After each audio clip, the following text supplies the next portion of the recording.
இப்ப என்ன நடந்தது கேமரால காட்டினாங்களா தெரியல. அவரு மாண்புமிகு சட்டமன்ற உறுப்பினர் தான் இடத்தை விட்டு வசந்தம் கார்த்திகேயன் அடிக்கிறதுக்கு பாஞ்சு வந்து ஏவா வேலைன்னா கட்டி பிடிச்சு அணை கட்டி தடுக்கிறார். மதிப்பிற்குரிய பூண்டி கலைவாணன் அங்க இருந்து நடுகிறத வந்து அடிக்கிறதுக்கு வராரு. இந்த உருட்டல் மிரட்டல்களாம் பதிப்படக்கூடிய கட்சி தமிழக வெற்றி கழகம் அல்ல. இதை போன்ற நாகரிகமற்று உருட்டுறது மிரட்டுறதுனாலதான் தமிழக மக்கள் தகுந்த தீர்ப்பு கொடுத்து அங்க உட்கார வச்சிருக்காங்க. தொடர்ந்து நான் பாத்துக்கிட்டே இருக்கிறேன். இந்த வேலை எங்ககிட்ட நடக்காது. ஒண்ணு, சபாநாயகருக்கு ஒரு மதிப்பு இருக்கு, சபாநாயகருக்கு ஒரு கண்ணியம் இருக்கு. அவர் எழுந்தா அனைவரும் அமரணும். இப்பவும் இதேதான், இப்பவும் அதேதான். உட்காருங்க, உட்கார்ந்து பேசுங்க, உட்காருங்க, உட்கார்ந்து பேசுங்க.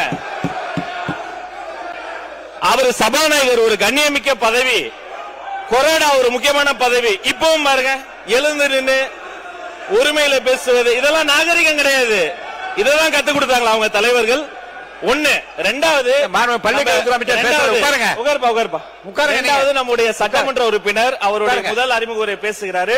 இன்னும் கவனமா உறுப்பினர்கள் பேசும்போது தங்களுடைய கருத்துக்களுக்கு ஆதாரத்தோடு பேசணும். ஆதாரம் கேட்கலாம். 5 முறை அவர் அறிமுக உரையை குறுக்கீடு செஞ்சு 5 முறை பேசிட்டாங்க.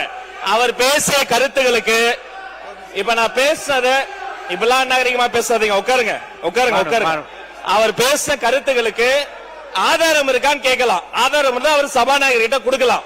அதை விட்டுட்டு அதாங்க அவர் பேசின கருத்துக்கு சபாநாயகர் ஆதாரம் கேட்டு அவர் கொடுக்கட்டும். அவரை பேச அனுமதிக்க